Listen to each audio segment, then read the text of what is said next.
Why do some teams thrive while others barely survive? If you're a leader who's tired of feeling overwhelmed and watching your team stagnate and decline, then this is for you. In this video, we're uncovering the game-changing secrets behind growth and development. This is going to revolutionize your leadership and catapult your team to unstoppable success.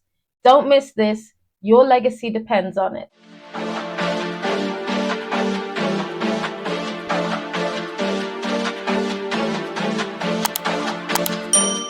All right, leaders, listen up. When we talk about growth and development, a lot of people tend to lump them together as if they were one and the same thing. They're not just a catchy phrase that sounds good in a meeting.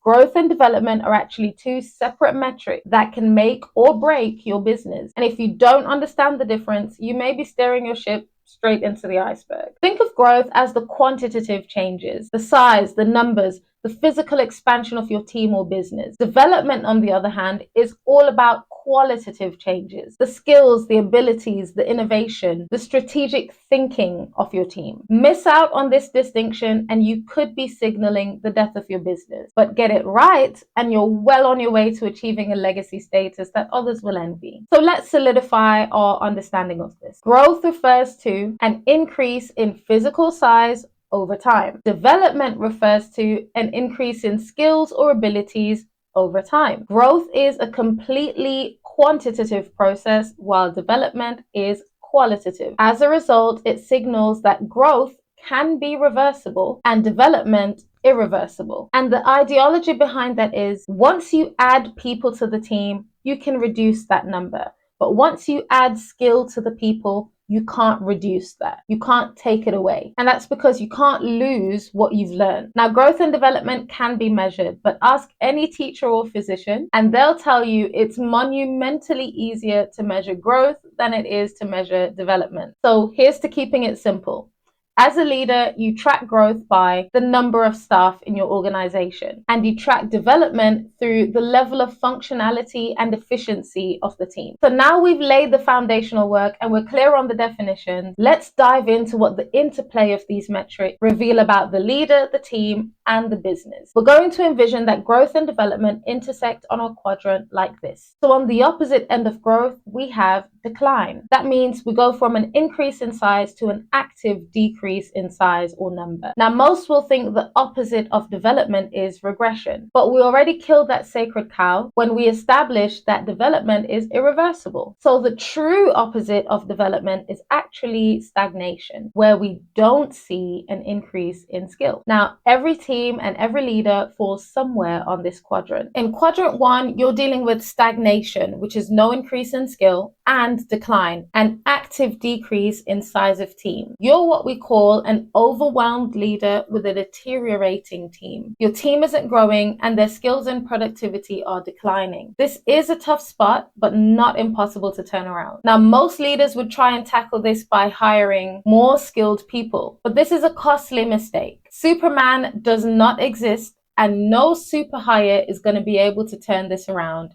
That's your job. Imagine you want to clean your house and you go and invite someone who has cleaned many houses for another company before. You've seen their work. It's amazing. So you bring them in, but you don't have any cleaning supplies or equipment for them to use. Well, now you're both on your hands and your knees trying to clean up and making a bigger mess. It's a similar thing here. You need to get the supplies and the equipment first. Then you can get the cleaner. You need to put the systems in place for supporting your team before hiring. So don't make that mistake. You'd just be burning your money faster to kill your business quicker. Here's the playbook of what you should do. Identify and fix your blind spots that got your team here in the first place. Responsibility lays at your feet because a disoriented team stems from a disoriented leader. Your team is always a reflection of you. Ensure you have buy-in from your team and identify the largest drain on resources. Team resources like energy, attention, and productivity. Then tackle this strategically while upskilling your team to ensure it doesn't become a factor again. When you see that the team functionality and efficiency are on a positive trajectory, that's a signal to you of a developing team that's increasing in skill, which means you have empowered your team and have the beginnings of the right culture.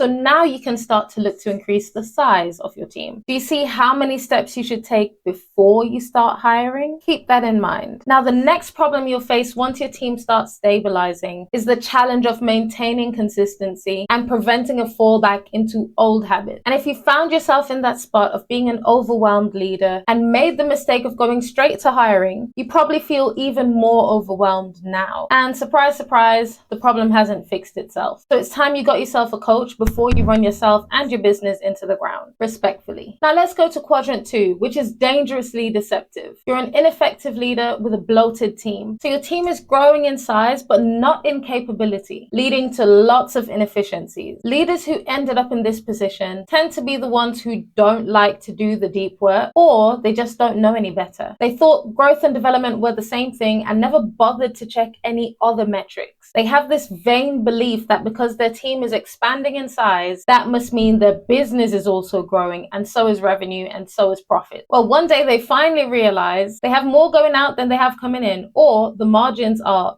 very slim. So they hire them a consultant. After a lengthy audit and a massive bill, the consultant tells them it's an easy fix. They've got a bloated team. They're left with the decision of how to downsize, like firing everyone who's on probation. And maybe they do, but very soon they'll have the same problem again. Or maybe you don't have the heart to do that because you're a leader who prides yourself on being a nurturer, a chaos junkie who can fix it because everything is figure-outable. Well, here are the steps you need to take. And not surprisingly, it's the same first step as in quadrant 1, you chaos junkie. Identify and fix your blind spots that got you here in the first place. Responsibility lays at your feet. I'll say it again. A disoriented team stems from a disoriented leader. Your team is always a reflection of you. Now you need to get clarity and start streamlining. Who do you serve at the highest value? What are the most efficient and aligned methods that you use to serve them? What's the best structure for your team to deliver this service with the least inertia and the least resistance? Now define those roles and responsibilities of team members with trackable KPIs and accountable measures in place. You'll start to see gaps in performance which signal gaps in skills. And now you'll be able to strategically provide training so your team's level of skill can also increase. And this is gonna have a positive impact on revenue and profitability as well. Now, the next problem you'll face as your team starts developing in skill will be to manage the increasing complexity. And you'll have to ensure that your growth doesn't outpace development again,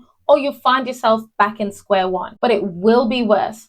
Just like a plateau in a weight loss journey, this will signal a reversal for you. And you'll be booted out of quadrant 2 and find yourself in quadrant 1. No increase in skill and active decrease in size of team. In quadrant 3, we have probably one of the most popular dynamics I've come across. And this is where you're a resourceful leader with a resilient team. Now here you'll find your team is shrinking in size, but improving in skills and capabilities. This is a good sign of development, and naive leaders will try to keep their team at this level because they work so hard to get out of quadrants 1 and 2. So things have never been this good. A dark leader will want to keep things here because they'll feel it's more of a lean, green, money-making machine. But what these leaders don't realize is that this stage ought to be the turbo ramp to success. It's not the final destination. And if you try to stay on the turbo ramp, you'll face a burnt out and overburdened team. You'll be turning the power of that turbo ramp against you. And instead of a turbo ramp to success,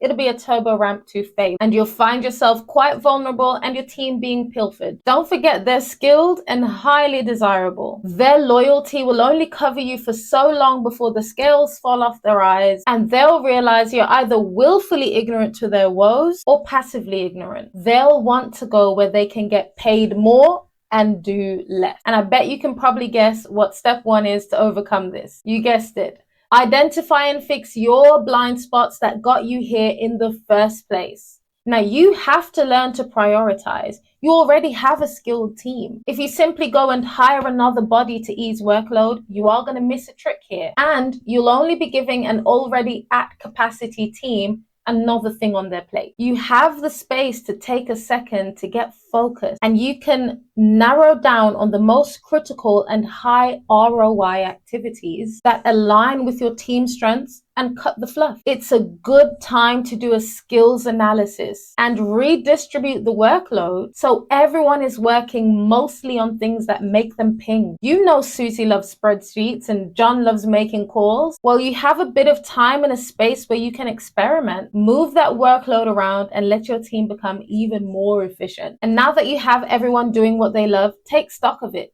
Is this what your company culture looks like at its best? No? Then tweak it until it's gold. Once it's gold, this is your time to ensure that playbooks are in place. Update those standard operating procedures so that if you pulled someone off the street with no prior knowledge, they'd still be able to tick things over just by following your playbook. Now, with the playbooks in place, now it's time for you to hire strategically. You've established your company culture and a well-oiled machine. You have the systems in place. So now you can find those team members who can complement the existing skills and contribute positively to the company. This could be a good place for you to incorporate psychometric testing. Now, the next problem you'll face as you start hiring to grow again will be how you maintain that high level of skill development while integrating your new team members effectively. And it's a blessing to have a problem like this because it really is a simple fix. In the final quadrant, we have what is popularly described as the dynamic leader with the thriving team. So your team is expanding in size and developing in skill, leading to sustained success and innovation. This is the dream scenario for most leaders, but it does present its own set of challenges. So you're not really out of the woods yet. At this point, your team's growth can easily become unmanageable. And if development lags behind growth, you risk inefficiencies, communication breakdowns, and then a drop in your overall productivity and profitability. On the flip side, focusing too much on skill development without scaling the team can leave you unable to meet demand and seize new opportunities. So here's the simple playbook on how to handle this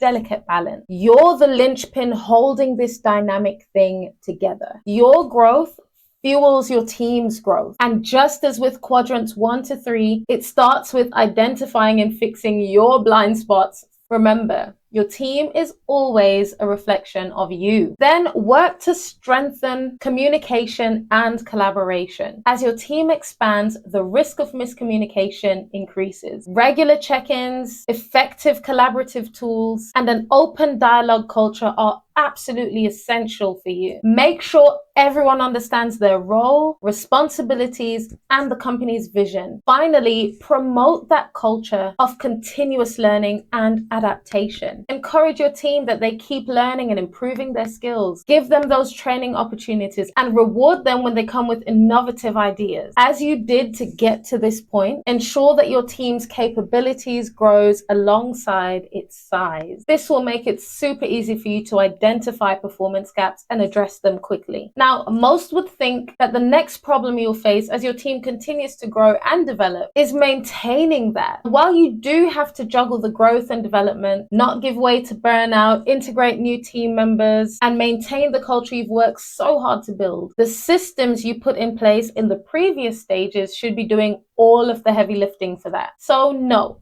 your attention should not be spent on keeping a close eye to make sure you don't drop the ball. If that's what you're having to do, then your systems aren't robust enough and you miss some vital points prior to this. What you really have to think about is the ceiling you have in place. Now, you may have seen my previous video where I talked about raising the floor and not raising the ceiling, but that was prescriptive for that particular person. This is descriptive for those who fit into this quadrant. Here's why. You're dealing with a higher volume of highly skilled members of your team. With a culture like this that we've described, well, they are going to be ambitious. So ensure that you've structured the upper echelons of your business so that space exists for them to continue to have opportunities and stretch to become leaders. As Dan Martell puts it, your vision has to be big enough for them to achieve their vision within it. If they keep hitting their head on your ceiling, well, they'll just go somewhere with a higher ceiling. Remember, leaders make leaders, not followers. If you're holding the reins so tightly that they have to leave you to become leaders, leaders, then you're preventing yourself from becoming a legacy builder and throttling all the potential you spent that time cultivating in your team. Until you are a legacy builder, it's your full-time job to become one. And you can only become one through the leaders that you make. So if you'll spend the time to honestly admit where you sit on that quadrant, and if you'll take the steps given for where you are, you'll hit that turbo ramp to success and never have to worry about your team's growth and development again. Thanks for watching. And if you found this video helpful, please give it a thumbs up and share it with a friend who needs to hear it.